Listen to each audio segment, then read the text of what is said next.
Eu sei que muita gente fala que mãe aguenta tudo, que o amor de mãe é incondicional, que não tem limites, que supera qualquer dor. E durante muito tempo, eu acreditei nisso. Acreditei que ser mãe significava engolir, aceitar, perdoar, que meu papel era estar ali, sempre disponível, sempre sorrindo, mesmo quando meu coração estava em pedaços. Me chamo Marlene Tavares de Andrade, tenho 67 anos, e essa história começa no dia em que descobri que existe, sim, um limite. Um ponto onde o amor próprio precisa falar mais alto. Um momento em que uma mãe olha para o filho que criou e percebe que ele se tornou um estranho. Eu ainda lembro de cada detalhe daquela noite. O cheiro do bolo de chocolate que vinha do salão de festas. O perfume adocicado que Viviane sempre usava, aquele que ela dizia ser importado. O som das risadas das crianças correndo entre as mesas. E a minha voz, presa na garganta, enquanto eu ouvia, escondida naquele corredor, as palavras que mudariam minha vida para sempre. Era a festa de 3 anos do meu neto Henrique. 3 anos.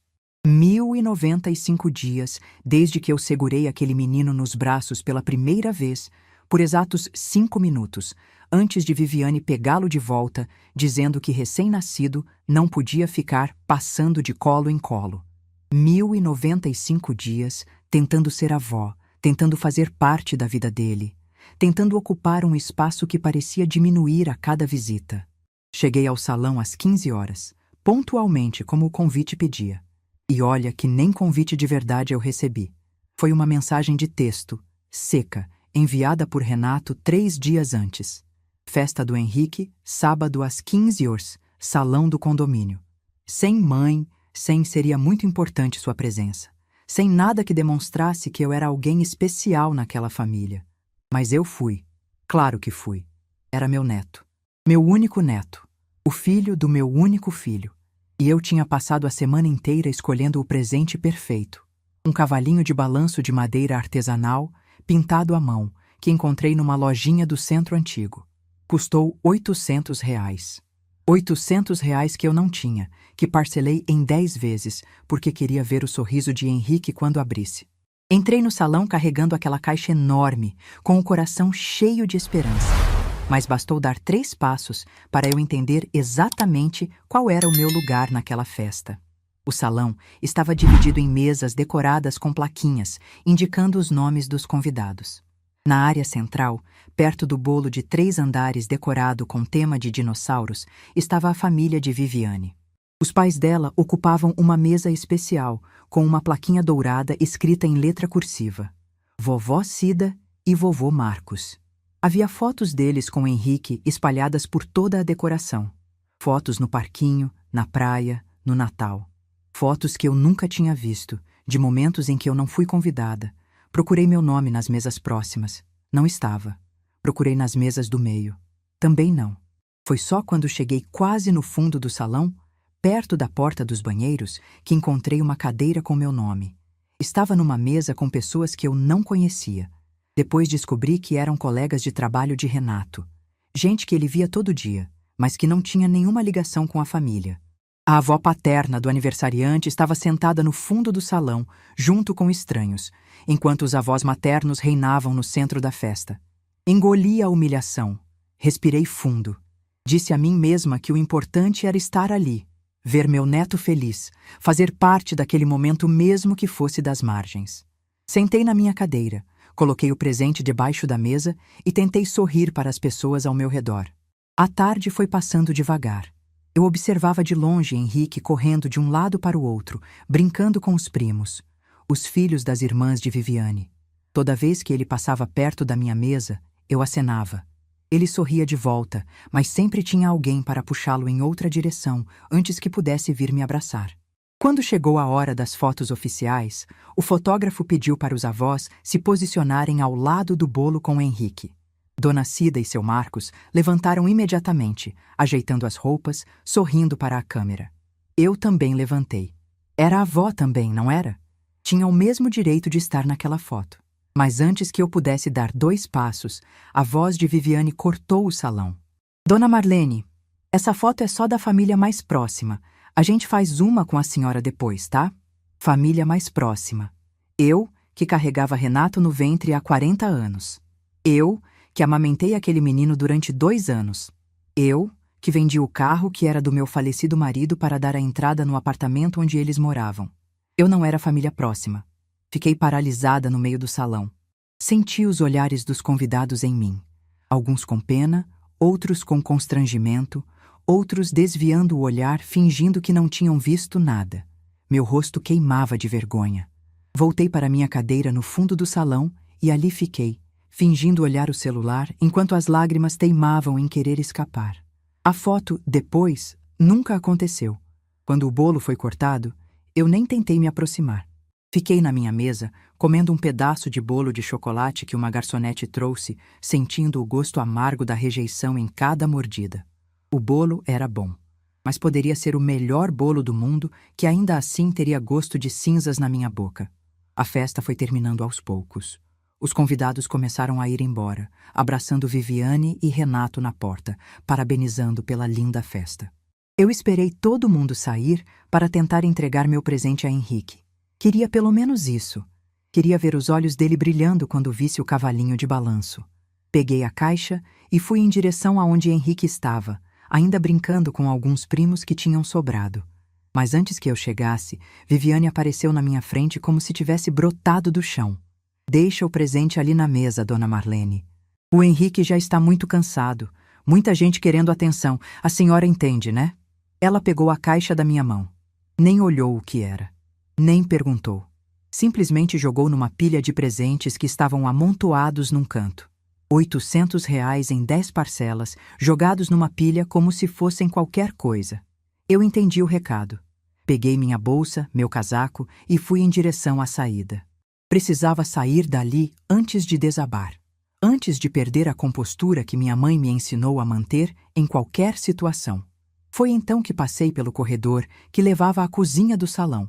E foi ali, naquele corredor que cheirava a bolo de chocolate e perfume importado, que ouvi as palavras que mudaram tudo. A porta da cozinha estava entreaberta. Viviane estava lá dentro, de costas para a porta, falando com Renato num tom que ela claramente achava que ninguém podia ouvir. Renato, eu não aguento mais. Sua mãe me olha como se eu fosse uma criminosa. Toda vez que ela aparece, eu passo mal de nervoso. Fico dias sem conseguir dormir direito. Você viu hoje? Ela queria se enfiar na foto da família, queria pegar o Henrique no colo na frente de todo mundo, como se tivesse algum direito. Eu não aguento mais isso. Fiquei paralisada. Minhas pernas não obedeciam mais. Meu coração batia tão forte que eu podia ouvir o pulsar nos meus ouvidos. Calma, Vivi, ela é minha mãe. E eu sou sua esposa, a mãe do seu filho. Você vai ter que escolher, Renato. Ou ela ou eu. Porque as duas na sua vida não dá mais. Eu não aguento mais essa mulher aparecendo, julgando, querendo se meter. Você vai ter que escolher. O silêncio que se seguiu durou uma eternidade. Eu esperei. Esperei pelo meu filho dizer algo. Qualquer coisa. Esperava que ele defendesse a mulher que passou noites em claro cuidando dele quando tinha febre. A mulher que trabalhou em 2 empregos para pagar a faculdade dele. A mulher que abriu mão de todos os seus sonhos para que ele pudesse realizar os dele. Mas o que veio foi apenas um suspiro longo. E depois, a voz do meu filho, baixa, quase um sussurro covarde. Tá bom, Vivi. Eu converso com ela. Tá bom. 2 palavras. 2 palavras que destruíram 40 anos de dedicação. 2 palavras que jogaram no lixo cada madrugada que eu passei acordada cuidando dele. Cada real que eu economizei para dar a ele uma vida melhor. Cada sonho meu que foi adiado, engavetado, esquecido, para que os sonhos dele pudessem existir. Tá bom. Ele saiu da cozinha e me encontrou ali, parada no corredor, com o casaco na mão. Nossos olhos se cruzaram. Eu vi o exato momento em que ele percebeu que eu tinha ouvido tudo. Vi a cor sumir do rosto dele. Vi a boca se abrir procurando palavras que não existiam. Mãe, eu... Não precisa explicar, filho. Mãe, não é o que você está pensando. A Vivi está nervosa. Foi um dia longo. Eu disse que não precisa explicar. Ele ficou em silêncio. O filho que eu criei para ser forte, para ter palavra, para defender quem amava, estava ali na minha frente sem conseguir me olhar nos olhos. E as únicas palavras que saíram da boca dele foram: "Desculpa, mãe. Desculpa." Como se um pedido de desculpas pudesse apagar o que eu tinha acabado de ouvir. Como se desculpa fosse um curativo para uma ferida daquele tamanho. Eu não gritei, não chorei, não fiz cena. Minha mãe me ensinou que uma mulher de verdade mantém a compostura mesmo quando o mundo está desabando. Apenas olhei para ele, para aquele homem que eu não reconhecia mais, e disse com a voz mais calma que consegui: "Não precisa se desculpar, filho." Eu entendi perfeitamente. Peguei minha bolsa, coloquei o casaco e abri o aplicativo de táxi no celular. Chamei um carro. Saí daquele salão sem olhar para trás. Sem me despedir de ninguém. Sem dar a Viviane a satisfação de me ver derrotada. O táxi chegou em 5 minutos. Entrei, dei o endereço da minha casa e só quando o carro virou a primeira esquina, longe daquele condomínio, longe daquela festa, longe do filho que tinha me escolhido como sacrifício, eu deixei as lágrimas caírem. Mas não eram lágrimas de tristeza. Não eram lágrimas de autopiedade. Eram lágrimas de algo se quebrando dentro de mim. Algo que tinha aguentado demais. Por tempo demais. E junto com essa quebra, senti algo que não esperava sentir. Alívio.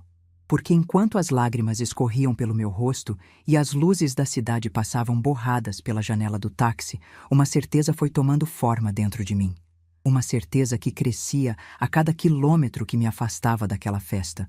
Eu tinha ouvido o ultimato. Eu tinha ouvido a escolha do meu filho. Mas o que Viviane não sabia, o que Renato não sabia, o que ninguém naquela festa imaginava, era que aquele apartamento onde eles moravam, aquele apartamento que eles achavam que era deles, só existia por minha causa. E que as parcelas daquele financiamento, os R$ 3.200 que saíam todo mês, não saíam do salário deles. Saíam da minha aposentadoria. O táxi me deixou na porta do meu prédio às 9h30 da noite. Subi as escadas devagar, abri a porta do apartamento, acendi a luz. Sentei no sofá da sala, ainda de casaco, ainda de bolsa no ombro, e fiquei ali, olhando para o nada, deixando a realidade finalmente se assentar. Meu filho tinha me escolhido como sacrifício. Depois de tudo que eu fiz, depois de tudo que eu dei, ele tinha olhado para tua esposa e dito: "Tá bom." Mas eu também podia fazer escolhas. E pela primeira vez em muitos anos, eu ia escolher a mim mesma. Naquela noite, deitada na minha cama, olhando para o teto escuro, tomei a decisão mais importante da minha vida. Não ia gritar, não ia fazer escândalo, não ia implorar por um lugar que claramente não queriam me dar. Ia fazer algo muito mais poderoso. Ia mostrar para eles que a mulher que tratavam como invisível era, na verdade, a única coisa que sustentava a vida confortável deles.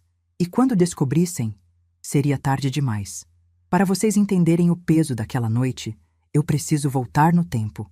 Preciso contar como cheguei até aquele corredor, ouvindo meu filho me trocar pela esposa como quem troca uma peça de roupa velha.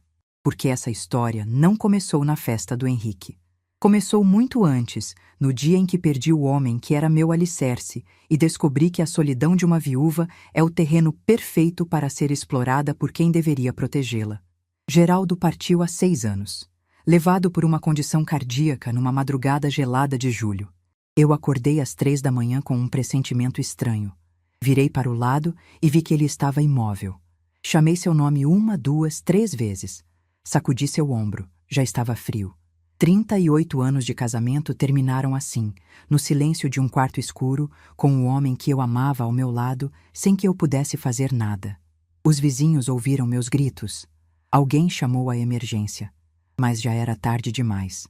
O velório foi numa quarta-feira chuvosa. Renato estava lá, ao meu lado, segurando minha mão. Ele tinha 34 anos na época, mas naquele dia voltou a ser o menino que corria para os meus braços quando tinha medo. Eu olhava para ele e via Geraldo. Os mesmos olhos castanhos, o mesmo jeito de inclinar a cabeça. Meu filho era tudo o que me restava. Nos primeiros meses, Renato foi minha rocha. Aparecia toda semana, me ajudou a resolver a papelada e a organizar a vida que eu teria que viver sozinha. Mas então veio Viviane. Renato me apresentou ela 4 meses depois do velório. Uma moça de 28 anos, cabelos lisos, sempre maquiada, que trabalhava com ele numa empresa de contabilidade. No primeiro jantar juntos, ela foi simpática, elogiou minha comida, disse que tinha ouvido falar muito bem de mim. Eu quis gostar dela. Meu filho parecia feliz, e ver aquele brilho nos olhos dele era como um presente. Então, ignorei a frieza que vi por trás daquele sorriso ensaiado. Disse a mim mesma que era ciúme de mãe, coisa boba. O noivado veio 5 meses depois. Rápido demais, eu pensei, mas guardei para mim. Quando ofereci ajuda para organizar o casamento, Viviane sorriu daquele jeito que eu aprenderia a reconhecer como rejeição disfarçada e disse que a mãe dela já estava cuidando de tudo. No dia da cerimônia, descobri que meu lugar era na 3ª fileira. A mãe de Viviane estava na 1ª, bem no centro, com um vestido azul royal que combinava com a decoração. Eu estava atrás, de verde escuro, um vestido de liquidação. Quando perguntei a Renato, ele murmurou que foi Viviane quem organizou, que não era nada pessoal. Não era nada pessoal. Meu filho estava se casando e eu estava sentada atrás de tias que mal conhecia. Mas engoli. Sorri. Porque era isso que uma boa mãe fazia, não era? 1 mês depois do casamento, recebi a ligação que mudaria tudo. Era uma noite de terça-feira. Eu estava assistindo novela quando o telefone tocou. A voz de Renato do outro lado estava embargada, quase trêmula. Mãe, eu preciso te contar uma coisa. A gente encontrou um apartamento. É perfeito, mãe. 3 quartos, varanda, numa região boa perto do trabalho. Mas a gente não tem dinheiro para a entrada. Ele fez uma pausa longa. Eu sabia o que vinha a seguir. Conhecia meu filho bem demais para não reconhecer aquele silêncio constrangido. Quanto é a entrada, filho? 180 mil. O número ficou suspenso entre nós. 180 mil reais. Uma fortuna para alguém como eu, que vivia de aposentadoria e das economias que Geraldo e eu juntamos ao longo de uma vida inteira de trabalho. Mãe, eu sei que é muito. Eu sei que não tenho direito de pedir. Mas a Vivi está grávida. A gente vai precisar de espaço. E eu não sei mais o que fazer. Grávida. Meu filho ia ser pai. Eu ia ser avó. A notícia que deveria ter vindo com alegria veio junto com um pedido de dinheiro. Mas naquele momento eu não pensei nisso. Só pensei no meu menino, preocupado, precisando de ajuda. E no meu neto que estava a caminho. Deixa eu ver o que eu consigo fazer, filho. Desliguei o telefone e fiquei sentada no sofá, olhando para a sala silenciosa. Mentalmente fiz as contas. Tinha 60 mil reais na poupança. Dinheiro que eu e Geraldo juntamos durante décadas, real por real, para emergências. Mas 60 mil não era 180 mil. Faltava muito. Foi então que meu olhar caiu na foto de Geraldo na estante. E, ao lado da foto, a chave do Corolla preto que estava na garagem. O carro que ele comprou em 2012, 0 quilômetro, com o dinheiro da rescisão quando se aposentou. O carro que ele lavava todo domingo de manhã, que lustrava com uma flanela especial, que tratava como se fosse um filho. Depois que ele partiu, eu não tive coragem de vender, nem de usar direito. Às vezes descia até a garagem só para sentar no banco do motorista, fechar os olhos e sentir o cheiro dele que ainda estava impregnado no estofado. Era o único lugar onde eu ainda conseguia sentir a presença de Geraldo. Mas meu filho precisava. Meu neto precisava. Na manhã seguinte, liguei para uma concessionária. Um vendedor ofereceu 120 mil reais. O Corolla estava impecável. Aceitei na hora, antes que me arrependesse. O comprador veio buscar num sábado. Assinei os papéis, entreguei as chaves e fiquei na calçada vendo o Corolla preto sumir na esquina. Chorei pela primeira vez desde o enterro de Geraldo. Ali, na calçada, de roupão e chinelo, soluçando como uma criança. Transferi o dinheiro para Renato no mesmo dia. 180 mil reais. 60 da poupança, 120 do carro. Cada centavo que eu tinha. Não pedi recibo, não pedi contrato. Era meu filho. Eu confiava nele. O apartamento foi comprado no nome de Renato e Viviane. 3 quartos, varanda, numa região boa perto do trabalho deles. Exatamente como ele tinha descrito. Quando me convidaram para conhecer, fiquei genuinamente feliz. Meu filho tinha um lar. Meu neto teria um quarto bonito. Mas então veio o primeiro boleto do financiamento. Renato me ligou num domingo à noite, com aquela mesma voz embargada que eu já conhecia. Disse que o valor das parcelas era maior do que esperavam. R$ 3.200 por mês durante 20 anos. Ele e Viviane tinham feito as contas e não iam conseguir. O salário dos dois mal cobria as despesas básicas. Mãe, eu não sei o que fazer. A gente vai ter que vender o apartamento. Não tem outro jeito. Eu ouvi o desespero na voz dele. Pensei no dinheiro que eu já tinha dado, no carro de Geraldo que eu tinha vendido, no meu neto que ia nascer em poucos meses. Não podia deixar eles perderem tudo. Calma, filho. Deixa eu pensar. Naquela noite, não dormi.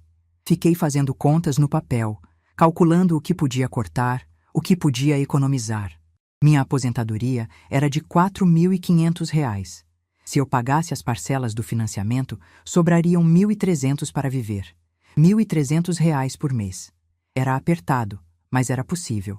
Na segunda-feira de manhã, fui ao banco e configurei o débito automático.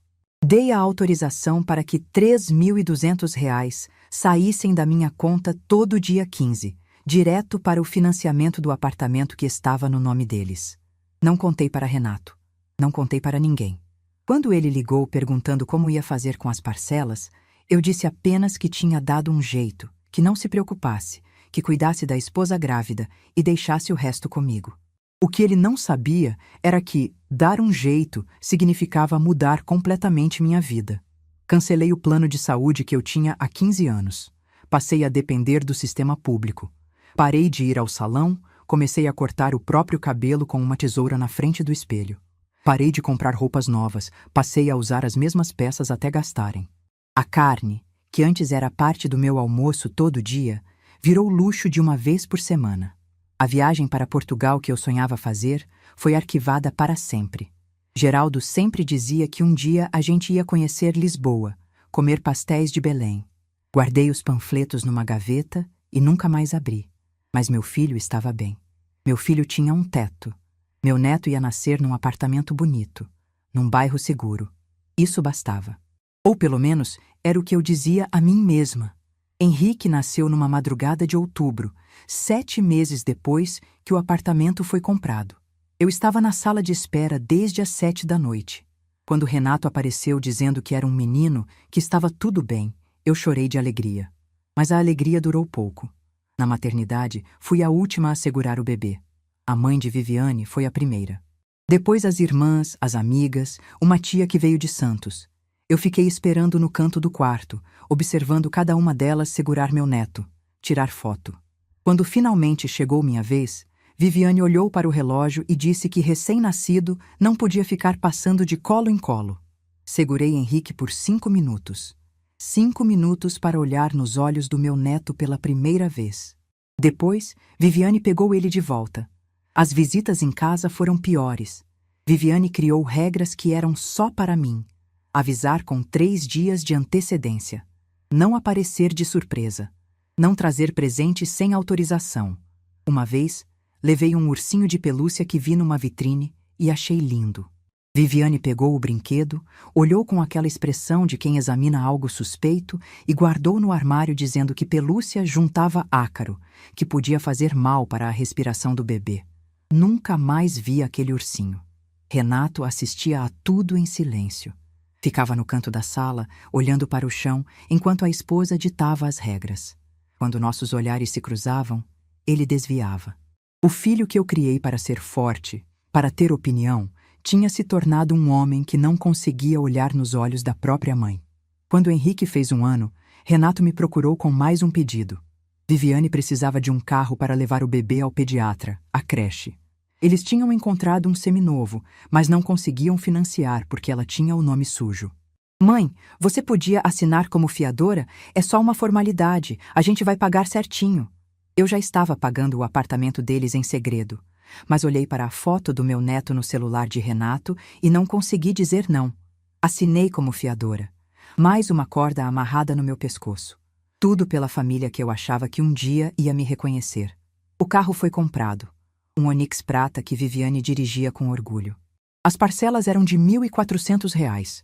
Parcelas que, segundo Renato, eles pagavam religiosamente. Eu acreditei. O tempo foi passando. Henrique cresceu, começou a andar, a falar. Eu via tudo de longe, pelas fotos que Renato mandava, pelas visitas espaçadas que Viviane permitia. Aos 65 anos, 2 anos antes da festa, tive uma queda feia no banheiro.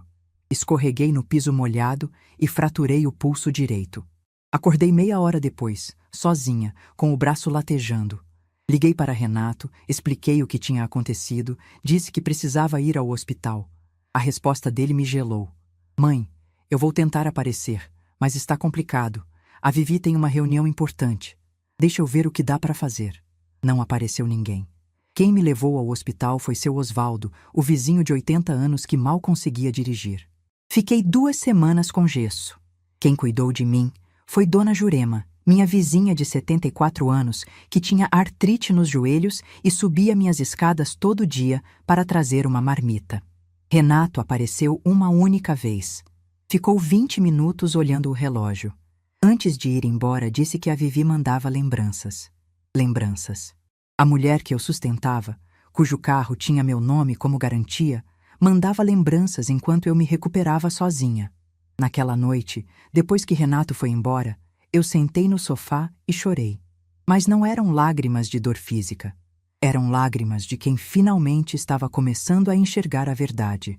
Uma verdade que eu tinha me recusado a ver durante anos.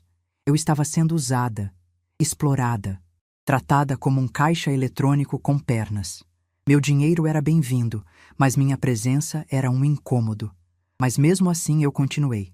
Por mais 2 anos, continuei pagando aquelas parcelas. Por mais 2 anos, continuei engolindo humilhações. Por mais 2 anos, continuei acreditando que uma hora meu filho ia enxergar o que estava acontecendo. Até aquela noite na festa. Até aquele ultimato. Até ouvir meu filho dizer "tá bom" para a mulher que queria me eliminar da vida dele. Foi ali que algo em mim finalmente quebrou. E do outro lado dessa quebra, nasceu uma mulher que eu não conhecia. Uma mulher que estava cansada de ser invisível. Uma mulher que finalmente ia fazer uma escolha. E essa escolha mudaria tudo. Aquela noite no táxi foi a mais longa da minha vida. Cada semáforo vermelho parecia durar uma eternidade. Cada curva me afastava mais daquele salão de festas, daquele corredor, daquelas palavras que ainda ecoavam na minha cabeça como um disco arranhado. Ou ela ou eu. Tá bom, Vivi. Cheguei em casa por volta das 10 da noite. Paguei o taxista com as mãos tremendo. Subi as escadas do prédio devagar, como se cada degrau pesasse toneladas. Abri a porta do apartamento e fui recebida pelo silêncio. O mesmo silêncio que me acompanhava desde que Geraldo partiu. Só que dessa vez, o silêncio tinha outro peso. Tinha o peso de uma decisão que eu ainda não sabia que estava tomando. Não liguei a televisão. Não fui para a cozinha fazer um chá.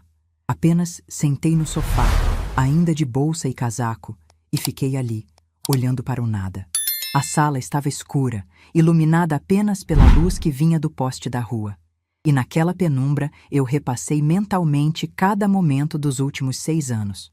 Os R$180 mil que eu dei para a entrada do apartamento. O carro de Geraldo que eu vendi para completar o valor. As parcelas de R$3.200 que saíam da minha conta todo mês. A fiança do carro de Viviane. Os presentes que eram guardados em armários. As visitas controladas. Os 5 minutos com meu neto na maternidade. A queda no banheiro. As lembranças que Viviane mandou enquanto eu me recuperava sozinha. 6 anos. 6 anos dedicando tudo o que eu tinha, dinheiro, tempo, amor, para uma família que me via como um estorvo. 6 anos sendo invisível. 6 anos engolindo humilhações porque acreditava que um dia as coisas iam melhorar. E qual foi o resultado? Meu filho dizendo, tá bom, para a mulher que queria me eliminar da vida dele. Naquela noite, não chorei mais. Já tinha chorado o suficiente no táxi. O que eu sentia era diferente. Era uma clareza gelada, uma lucidez que eu não experimentava há muito tempo. Como se uma névoa que cobria meus olhos tivesse finalmente se dissipado. Fui para o quarto, troquei de roupa, deitei na cama. Mas não consegui dormir. Fiquei olhando para o teto, ouvindo o barulho dos carros lá fora, pensando no que fazer. Pela primeira vez em anos, eu estava me perguntando: o que eu quero? O que é melhor para mim? O celular apitou por volta da meia-noite. Era uma mensagem de Renato. Mãe, a gente precisa conversar. Me liga amanhã. Olhei para aquela mensagem e não senti nada. Nenhuma urgência em responder. Nenhuma ansiedade. Apenas um vazio tranquilo. Coloquei o celular no silencioso e virei para o lado. Os 3 dias seguintes foram os mais estranhos da minha vida. Não atendi nenhuma ligação. Não respondi nenhuma mensagem. O celular tocava, vibrava, apitava. Eu simplesmente ignorava.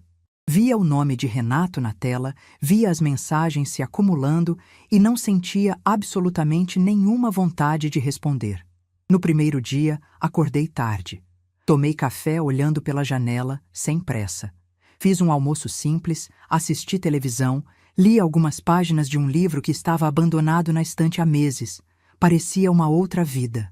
Uma vida onde eu não estava correndo para atender às necessidades de ninguém. Uma vida onde eu existia para mim mesma.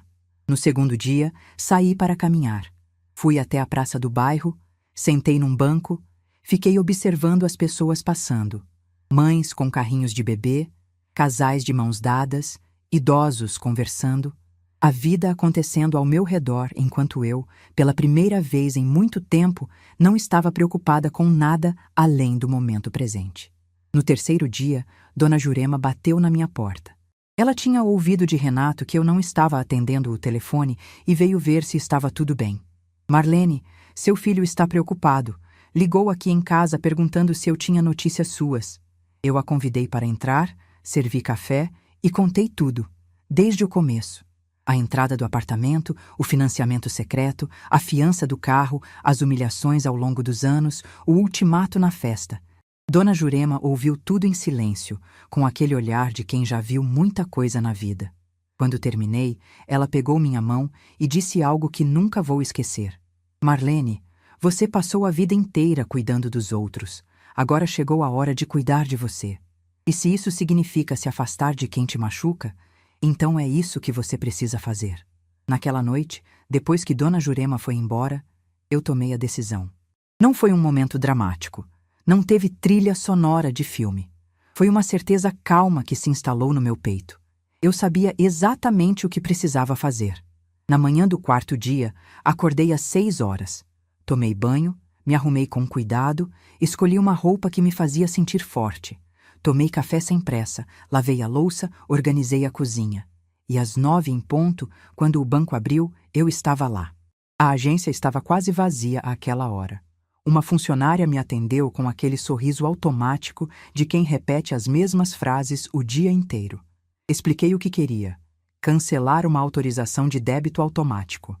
Ela pediu os dados da conta, digitou algumas coisas no computador, franziu a testa. A senhora quer cancelar o débito automático do financiamento imobiliário? Isso mesmo. A senhora tem certeza? O imóvel não está no seu nome, mas a senhora é a responsável pelo pagamento. Se cancelar, o financiamento vai entrar em inadimplência. Eu sei. Ela me olhou por um momento, talvez esperando que eu mudasse de ideia. Mas eu sustentei o olhar, firme, sem hesitar. Ela assentiu e continuou digitando. Vou precisar que a senhora assine alguns documentos. Assinei cada papel com uma calma que me surpreendeu. Minha mão não tremeu uma única vez. Cada assinatura era como tirar um peso das costas. Cada carimbo era um passo em direção à minha liberdade. Quando terminamos, a funcionária me entregou uma cópia dos documentos e disse que o cancelamento seria efetivado em até 2 dias úteis. Agradeci, guardei os papéis na bolsa e saí do banco. Mas eu ainda não tinha terminado. Da agência bancária, fui direto para a concessionária, onde tinha assinado como fiadora do carro de Viviane. O gerente me recebeu com aquela educação forçada de quem sente que vem problema pela frente. Expliquei a situação. Eu queria me retirar como fiadora do financiamento. Ele franziu a testa, consultou o sistema, explicou que não era tão simples assim, que eu tinha assinado um contrato, que havia compromissos legais. A senhora pode solicitar a substituição de fiador, mas os titulares do financiamento precisam apresentar um novo fiador ou quitar o valor restante. Caso contrário, se houver inadimplência, a senhora será acionada. E se eu simplesmente notificar que não quero mais ser fiadora? A senhora pode fazer isso formalmente, por escrito. Mas o contrato atual continua válido até que seja renegociado ou quitado. Pedi para fazer a notificação formal mesmo assim. Ele imprimiu um documento, eu assinei, e ele me deu uma cópia carimbada. Disse que ia comunicar os titulares sobre minha decisão. Saí da concessionária com mais um papel na bolsa e uma sensação estranha no peito. Não era alegria, não era tristeza, era uma espécie de paz. A paz de quem finalmente parou de carregar um peso que não era seu. Voltei para casa caminhando devagar. O sol estava forte, mas eu não me importava. Parei numa padaria, comprei pão fresco, um pedaço de queijo. Almocei sem pressa, saboreando cada garfada como se fosse a primeira refeição da minha vida. À tarde, o celular começou a tocar novamente. Renato. Dessa vez, eu atendi. Mãe, mãe, onde você estava? Eu liguei 1000 vezes, mandei mensagem, fui até seu prédio e a portaria disse que você não queria receber ninguém. A voz dele estava alterada, quase histérica. Diferente do homem que disse, tá bom, para a esposa 4 dias antes. Eu estava precisando de um tempo, filho. Tempo para quê? A gente precisa conversar, mãe. Sobre o que aconteceu na festa, sobre o que você ouviu. Eu sei o que eu ouvi, Renato. Silêncio do outro lado da linha. Eu podia imaginar ele passando a mão no cabelo, aquele gesto nervoso que fazia desde criança. Mãe, a Vivi estava nervosa. Foi o estresse da festa. Ela não quis dizer aquilo daquele jeito. Ela quis dizer exatamente daquele jeito. E você concordou. Eu não concordei, eu só... Você disse, tá bom. Eu ouvi. Mais silêncio. Mais longo dessa vez. Mãe, me deixa ir aí. A gente conversa pessoalmente. Não precisa vir, filho. Eu já tomei as decisões que precisava tomar. Que decisões? Do que você está falando? Respirei fundo. A hora tinha chegado. Mas eu não ia contar tudo por telefone. Algumas coisas ele precisava descobrir por conta própria. Você vai entender em breve. Cuida da sua família, Renato. Desliguei antes que ele pudesse responder. O celular tocou de novo imediatamente. Mas eu não atendi. Coloquei no silencioso e fui para a varanda tomar o ar fresco do fim de tarde. Dali, eu podia ver os prédios da cidade, as luzes começando a se acender, o céu ganhando tons de laranja e rosa. Era bonito. Eu tinha esquecido como era bonito simplesmente parar e olhar para o mundo ao redor. Nos dias seguintes, mantive minha rotina de silêncio. Ia à padaria, conversava com Dona Jurema, lia meus livros, assistia minhas novelas. O celular continuava tocando, as mensagens continuavam chegando, mas eu respondia apenas o mínimo necessário. Estou bem, preciso de tempo. Uma semana depois da festa, numa manhã de terça-feira, o telefone tocou cedo. Era Renato, de novo, mas dessa vez a voz dele era diferente. Não era raiva, não era irritação, era pânico. Mãe, o banco ligou aqui, estão dizendo que o pagamento do apartamento não foi feito, que está em atraso. Mãe, o que está acontecendo? Eu estava sentada na cozinha, tomando meu café da manhã. Olhei para a xícara na minha mão, para a luz do sol entrando pela janela, e senti uma calma absoluta. O que está acontecendo, filho? É que eu cancelei o débito automático. Como assim cancelou? Que débito automático? O débito automático que pagava as parcelas do seu apartamento. Todo mês, há 4 anos, R$ 3.200 saíam da minha conta direto para o financiamento. Você não sabia? O silêncio que se seguiu foi o mais longo da minha vida. Eu podia ouvir a respiração dele do outro lado, pesada, entrecortada. Mãe, do que você está falando? Quando você me ligou desesperado dizendo que não ia conseguir pagar as parcelas, eu fui ao banco e configurei o débito automático. Não contei para você porque achei que ia te preocupar. Achei que uma hora vocês iam conseguir se organizar e eu ia poder parar. Mas os anos foram passando e eu continuei pagando, com a minha aposentadoria. Cancelei meu plano de saúde, parei de comprar roupas, cortei tudo que podia cortar, tudo para garantir que vocês tivessem um teto. Ouvi um som estranho. Demorei a entender o que era. Depois percebi. Era o telefone batendo no chão. Tinha caído da mão dele. Esperei. Ouvi vozes abafadas ao fundo. A voz de Viviane perguntando o que tinha acontecido. A voz de Renato, trêmula, tentando explicar. Depois passos. E a voz dele de novo, agora mais longe, como se tivesse colocado no viva-voz. Mãe, por que você nunca contou? Porque eu sou sua mãe. E mães fazem sacrifícios pelos filhos, pelo menos era o que eu acreditava. até ouvir que eu era um estorvo que precisava ser eliminado. Mais silêncio.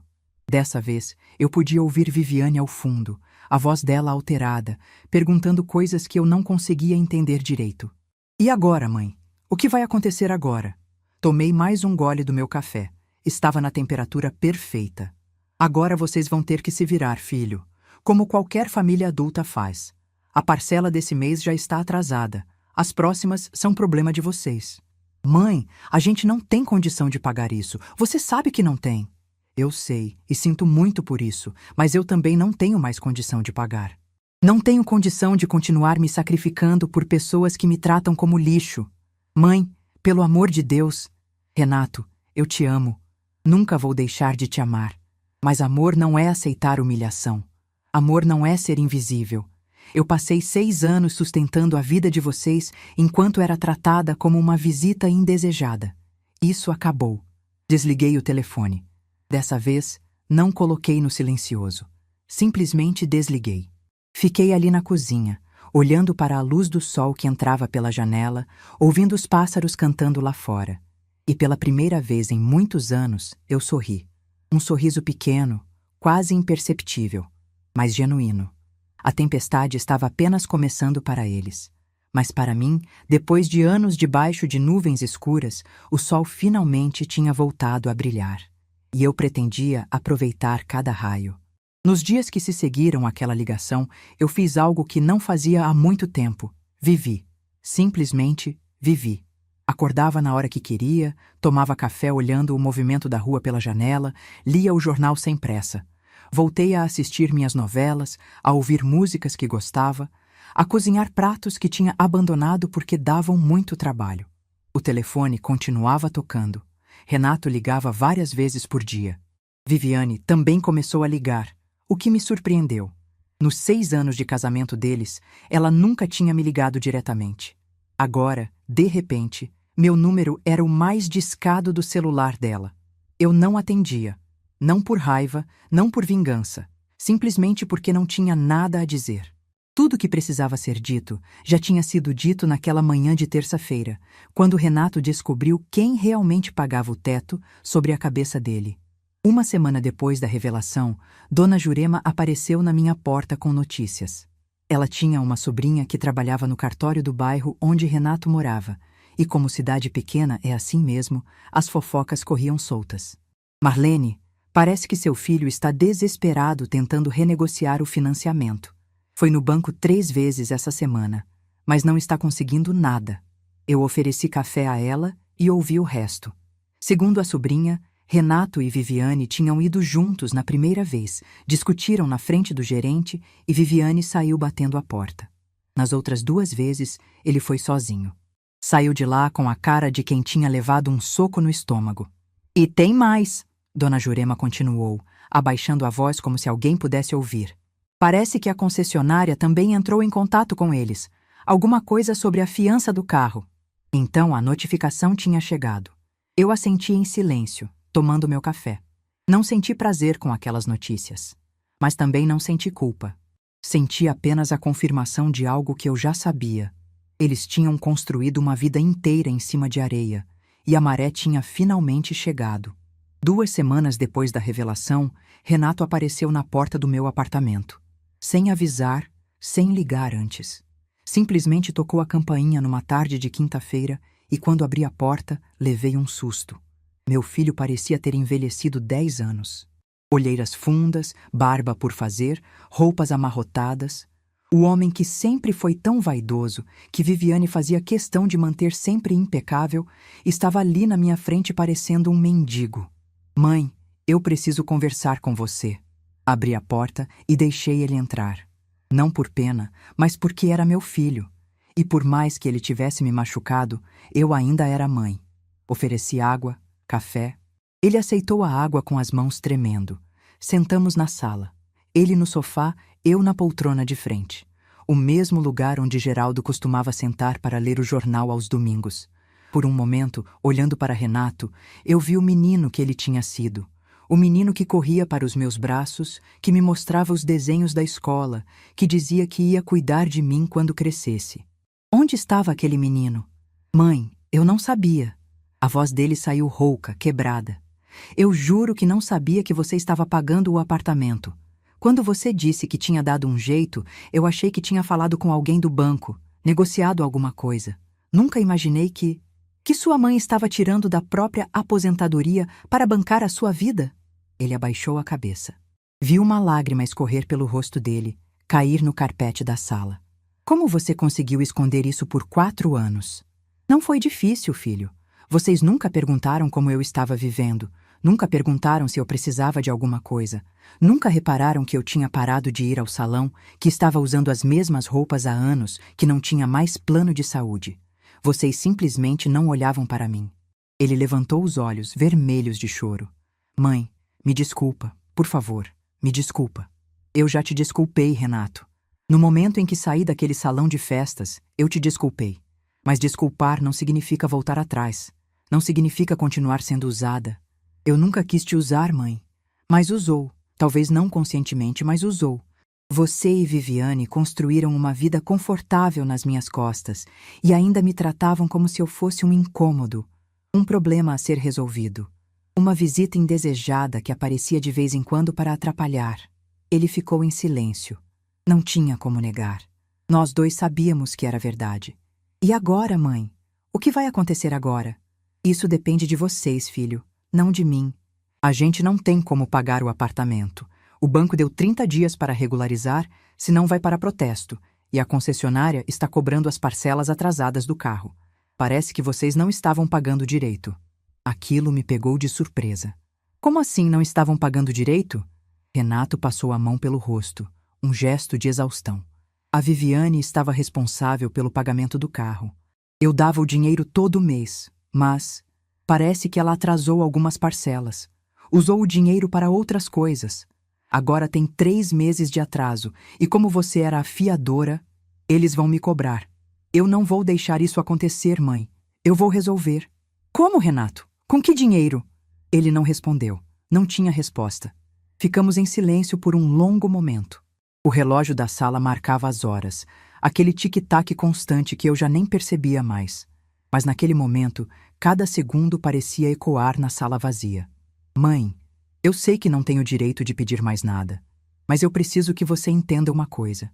Quando a Viviane disse aquilo na festa, sobre escolher entre você e ela, eu entrei em pânico.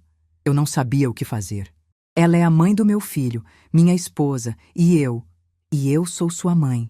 A mulher que te colocou no mundo, que te criou sozinha depois que seu pai morreu, que abriu mão de tudo para você ter uma vida melhor. Mas na hora de escolher, você escolheu ela. Eu não escolhi ninguém, mãe. Eu só disse tá bom para ela parar de falar, para a gente resolver depois. E você resolveu? Silêncio novamente. Foi o que eu pensei. Renato se levantou, andou até a janela, ficou olhando para fora. De costas para mim, ele parecia menor, mais frágil, como o menino que chorava escondido quando levava bronca na escola. A Viviane quer que eu venha te pedir dinheiro de novo. Ela acha que se eu chorar bastante, se eu implorar, você vai voltar atrás. E você veio fazer isso? Ele se virou. Não, mãe, eu vim me despedir. Aquela palavra me gelou. Se despedir como? A gente vai perder o apartamento. Não tem jeito. Mesmo se vender tudo que a gente tem, não cobre nem metade da dívida. A Viviane quer ir morar com os pais dela. Eles têm espaço, e pelo menos lá a gente não vai pagar aluguel enquanto se reorganiza. Dona Cida e seu Marcos, os avós oficiais do Henrique, os que ocupavam o lugar de honra nas festas enquanto eu era jogada no fundo do salão. E o Henrique? Vai com a gente, claro. Ele fez uma pausa. Mãe, eu sei que você quer ver ele, e eu prometo que vou trazer ele aqui sempre que puder. A Viviane não vai gostar, mas eu não me importo mais com o que ela gosta ou não gosta. Pela primeira vez desde que ele chegou, vi algo diferente nos olhos dele. Uma faísca de alguma coisa. Raiva, talvez. Ou determinação. O que aconteceu, Renato? Ele deu um sorriso amargo. Aconteceu que eu finalmente abri os olhos, mãe. Quando o banco ligou e você contou a verdade, eu fui confrontar a Viviane. Queria saber se ela sabia de alguma coisa. E sabe o que ela disse? Esperei. Ela disse que desconfiava, que sempre achou estranho a gente conseguir pagar tudo tão tranquilo. Mas nunca quis perguntar por que, nas palavras dela, Era melhor não cutucar. Ela sabia, mãe. Talvez não soubesse os detalhes, mas sabia que tinha alguma coisa errada e preferiu fingir que não. Aquilo doeu mais do que eu esperava. Não a revelação em si, mas a confirmação do que eu sempre suspeitei. Viviane não era apenas fria e controladora. Era calculista. Tinha construído a vida dela em cima do meu sacrifício e preferiu não questionar para não ter que reconhecer. E o que você vai fazer com essa informação, filho? Ele voltou a sentar no sofá, dessa vez mais perto de mim. Eu não sei ainda, mãe. O que eu sei é que muita coisa vai mudar. Eu passei 6 anos sendo o marido que ela queria que eu fosse, concordando com tudo, evitando conflito, deixando ela decidir tudo. E onde isso me levou? A perder meu apartamento, meu carro e quase perder minha mãe. Estendi a mão e segurei a dele. Estava gelada. Você não me perdeu, Renato. Eu estou aqui, mas eu quase perdi. Se você não tivesse tomado essa atitude, se tivesse continuado pagando em silêncio, eu nunca teria descoberto a verdade. Continuaria vivendo uma mentira, achando que estava tudo bem, enquanto você se sacrificava sem ninguém saber. É por isso que eu fiz o que fiz, filho. Não foi por vingança. Foi para abrir os seus olhos. E os meus também. Ele apertou minha mão. Obrigado, mãe. Eu sei que parece loucura agradecer por ter perdido tudo, mas... obrigado. Ficamos assim por um momento, mãe e filho, de mãos dadas na sala silenciosa. Lá fora, o sol começava a se pôr, pintando o céu de laranja e rosa. Era bonito. A vida continuava sendo bonita, mesmo em meio ao caos. Mãe, eu preciso te pedir uma última coisa. E não é dinheiro. O que é? Perdão, não pelas coisas práticas, pelo apartamento, pelo dinheiro. Perdão por ter te feito sentir invisível, por ter deixado a Viviane te tratar daquele jeito, por não ter sido o filho que você merecia. Olhei nos olhos dele. Os mesmos olhos castanhos de Geraldo. Os mesmos olhos do menino que um dia prometeu cuidar de mim. Você é meu filho, Renato. Eu te amo desde o dia em que soube que você existia. E vou te amar até o último dia da minha vida. Claro que eu te perdoo. Ele desabou. Chorou como não chorava desde criança, com soluços que sacudiam o corpo inteiro. E eu fiz o que sempre fiz quando ele chorava. Abracei. Segurei meu filho nos braços e deixei ele chorar, ali no sofá da sala, enquanto o sol se punha lá fora.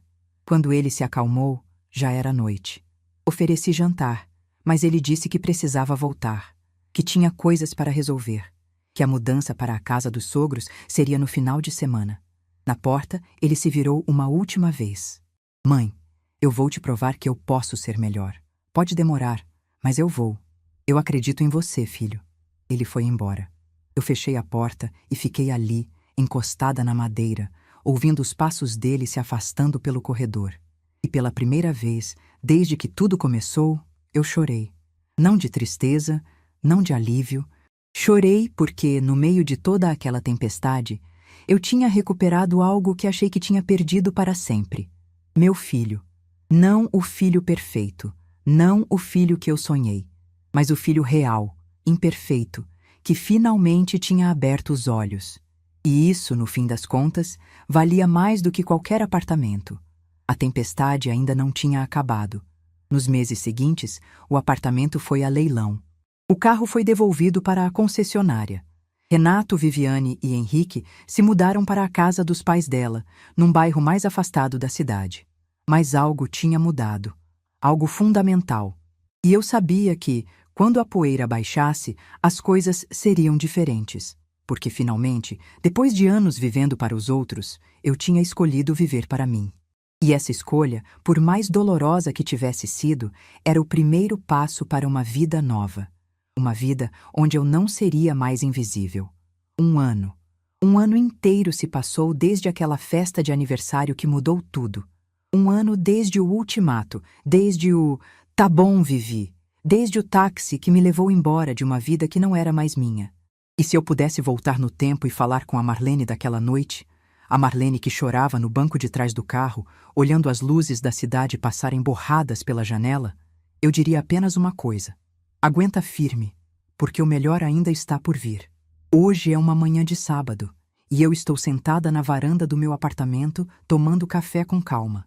O sol de outono entra suave pela janela, aquecendo meu rosto enquanto eu observo os pássaros no fio de luz lá fora.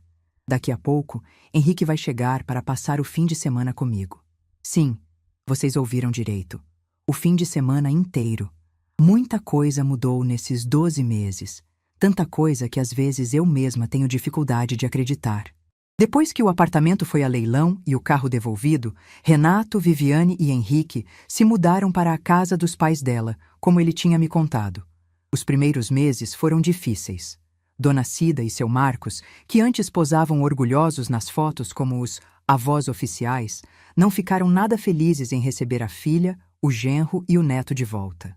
A casa que parecia tão espaçosa nas festas, de repente ficou apertada demais para duas famílias. As brigas começaram quase imediatamente. Segundo Renato, Dona Cida não perdia uma oportunidade de lembrar Viviane de que ela tinha estragado tudo, que se tivesse tratado aquela pobre senhora melhor, nada daquilo teria acontecido. É engraçado como as pessoas mudam de lado quando o dinheiro acaba. Viviane não lidou bem com a nova realidade. A mulher que dirigia um Onix 0 km e morava num apartamento de 3 quartos, agora dividia um quarto pequeno com o marido e o filho, dependendo dos pais para tudo. O orgulho dela, aquele orgulho que a fazia me tratar como uma visita indesejada, foi esmagado pela realidade. 3 meses depois da mudança, Renato me ligou com uma notícia que me pegou de surpresa. Ele e Viviane estavam se separando. Não foi uma decisão repentina, ele me explicou. Foi o acúmulo de tudo. As brigas constantes, as acusações, a convivência forçada na casa dos sogros. Mas principalmente foi a descoberta de quem Viviane realmente era. Aquela frase, "era melhor não cutucar", tinha ficado martelando na cabeça dele durante meses. Ele não conseguia mais olhar para ela do mesmo jeito. A separação foi difícil, principalmente por causa do Henrique. Mas Renato fez questão de uma coisa: guarda compartilhada. Ele queria estar presente na vida do filho, queria ser o pai que não tinha conseguido ser enquanto estava ocupado demais tentando agradar a esposa. Viviane voltou para a casa dos pais definitivamente. Renato alugou um apartamento pequeno, de 1 quarto, num bairro mais simples. Começou do zero. Sem carro, sem luxo, sem a vida confortável que tinha construído nas minhas costas. Mas, pela primeira vez em muito tempo, ele parecia em paz. As visitas do Henrique à minha casa começaram tímidas. Uma tarde de domingo aqui, algumas horas ali. Viviane ainda tentava controlar tudo, criando regras e restrições. Mas Renato não deixava mais. Cada vez que ela tentava impedir o neto de me ver, ele batia o pé. E aos poucos, as visitas foram ficando mais longas, mais frequentes. Hoje, Henrique passa um fim de semana por mês comigo. Um fim de semana inteiro, só nós dois. Eu faço bolo de chocolate, o favorito dele. Assistimos desenhos juntos, brincamos de massinha, vamos à pracinha do bairro. Ele me chama de vovó Lene e me dá beijos melados de chocolate no rosto. Cada momento com ele é um presente que eu não sabia que ainda podia receber. E Viviane? Bem, Viviane não olha mais na minha cara. Quando Renato vem buscar ou trazer Henrique e ela está junto, ela fica no carro, olhando para o celular. Nunca mais trocamos uma palavra sequer. E sabe de uma coisa? Eu não me importo. Aquela mulher não tem mais nenhum poder sobre mim. Mas as mudanças não aconteceram só na vida deles. Aconteceram na minha também. Lembram da viagem para Portugal que eu arquivei numa gaveta há anos? Aquela que eu e Geraldo sonhávamos em fazer juntos? Pois é. Há 3 meses, eu finalmente fui. Juntei o dinheiro que estava sobrando agora que não pagava mais financiamento de ninguém. Pesquisei pacotes, escolhi um roteiro e embarquei sozinha num avião pela primeira vez na vida aos 67 anos. Sozinha. Eu, que durante décadas não fazia nada sem pensar primeiro nos outros. Lisboa foi tudo o que eu imaginava e mais. Caminhei pelas ruas antigas do bairro Alto, sentindo as pedras portuguesas sob meus pés, ouvindo o fado escapando pelas janelas abertas. Comi pastéis de Belém ainda quentinhos, com aquela crosta crocante e o recheio cremoso que Geraldo tanto sonhava em provar. Chorei olhando o pôr do sol no Tejo, sentada num banco de praça, deixando as lágrimas escorrerem livres pelo meu rosto. E em cada momento eu sentia Geraldo ali comigo. Não de um jeito triste, mas de um jeito leve, como se ele estivesse orgulhoso de me ver finalmente vivendo. Numa noite, sentada num restaurante típico, ouvindo uma fadista cantar sobre saudade, eu fechei os olhos e quase pude sentir a mão dele na minha. Você conseguiu, Marlene. Eu quase ouvi a voz dele dizendo: Você finalmente conseguiu. Tirei uma foto na Torre de Belém e mandei para Renato. Ele respondeu com um emoji de coração e uma mensagem: O pai estaria feliz de ver você aí, mãe. Chorei de novo, mas dessa vez eram lágrimas boas. Lágrimas de uma vida que finalmente estava sendo vivida. Voltei de Portugal renovada, diferente, não só por causa dos lugares que conheci, mas por causa da mulher que descobri que ainda existia dentro de mim. Uma mulher corajosa, independente, capaz de atravessar o oceano sozinha e voltar inteira. Uma mulher que eu tinha esquecido há muito tempo. Desde então, muita coisa mudou na minha rotina. Voltei a frequentar o salão toda semana. Comprei roupas novas, coloridas, que me fazem sentir bonita. Fiz um plano de saúde novamente. Comecei a fazer caminhadas todas as manhãs na praça do bairro, onde encontrei outras senhoras da minha idade que se tornaram amigas queridas. Dona Jurema, minha vizinha fiel, continua sendo minha companheira de cafés da tarde. Ela foi a primeira pessoa para quem mostrei as fotos de Portugal. Ficamos horas relembrando cada detalhe, e ela disse que eu estava rejuvenescida. Acho que ela tem razão. Renato vem me visitar toda semana. Não para pedir nada, não para reclamar de nada. Vem simplesmente para me ver, para conversar, para ser filho. Às vezes traz Henrique junto, às vezes vem sozinho. Sentamos na sala, tomamos café, e ele me conta sobre o trabalho novo, sobre as dificuldades, sobre as pequenas vitórias do dia a dia. Outro dia, ele me disse algo que me emocionou profundamente. Disse que a coisa mais importante que eu tinha ensinado a ele não foi nenhuma lição de infância, nenhum conselho sobre a vida. Foi o que eu fiz naquele dia, quando cancelei o financiamento e decidi viver para mim mesma. Mãe, você me mostrou que a gente pode se reconstruir em qualquer idade, que nunca é tarde para escolher a si mesmo. Eu estava tão perdido, tão preso numa vida que não era minha, e ver você tomando as rédeas da sua vida me deu coragem para fazer o mesmo. Eu olhei para ele, para aquele homem de 40 anos que ainda tinha tanto do menino que eu criei, e senti meu coração transbordar. Não de orgulho apenas, mas de gratidão. Gratidão por ter tido forças para fazer o que fiz. Gratidão por ele ter finalmente aberto os olhos. Gratidão por ainda termos tempo de construir uma relação verdadeira. Ele me perguntou se eu me arrependia de algo. Pensei por um momento antes de responder. Disse que me arrependia de ter demorado tanto, que se pudesse voltar no tempo, teria me valorizado desde o começo. Mas também disse que tudo tem seu tempo, e que talvez eu precisasse passar por tudo aquilo para me tornar quem sou hoje. Nem tudo é perfeito, claro. A vida nunca é. Renato ainda enfrenta dificuldades financeiras. A relação com Viviane continua tensa por causa da guarda do Henrique. Tem dias em que eu sinto falta de Geraldo com uma intensidade que me sufoca. Tem noites em que acordo pensando em tudo que passei e me pergunto se poderia ter feito diferente. Mas então, o sol nasce, eu tomo meu café na varanda e lembro de onde eu estava há 1 ano. Uma mulher de 67 anos sendo expulsa emocionalmente da própria família. Uma mulher invisível, tratada como estorvo, sustentando em silêncio pessoas que não a enxergavam. Uma mulher que tinha esquecido completamente quem era. Essa mulher não existe mais. A campainha toca. Eu largo a xícara de café e vou até a porta, já sabendo quem é. Abro e dou de cara com Henrique, que pula nos meus braços antes mesmo de eu ter chance de dizer oi. Vovó Lene, eu trouxe meu dinossauro novo para te mostrar. Renato está logo atrás, sorrindo. Ele me dá um beijo no rosto, entra com a mochila do Henrique e já vai para a cozinha preparar mais café. Porque agora ele sabe onde fica cada coisa na minha casa. Porque agora ele faz parte da minha vida de verdade, não apenas quando precisa de algo. Eu sento no sofá com o Henrique no colo, ouvindo ele explicar cada detalhe do dinossauro de brinquedo com aquele entusiasmo que só criança tem. E enquanto ele fala, eu olho ao redor. Para as fotos de Portugal na estante, para as plantas novas na varanda, para meu filho na cozinha, cantarolando uma música enquanto faz café, para essa vida que eu construí do 0 aos 67 anos. E eu penso em todas as mulheres que estão passando pelo que eu passei.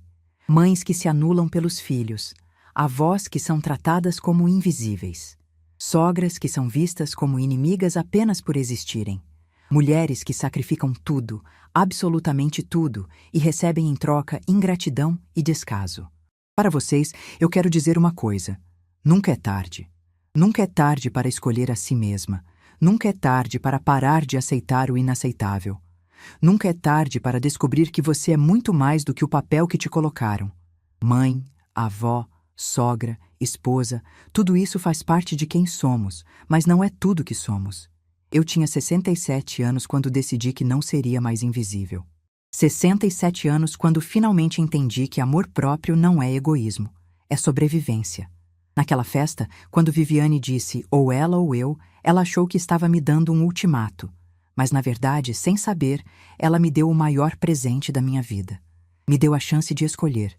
E eu escolhi a única pessoa que tinha me esquecido de escolher durante décadas. Eu mesma.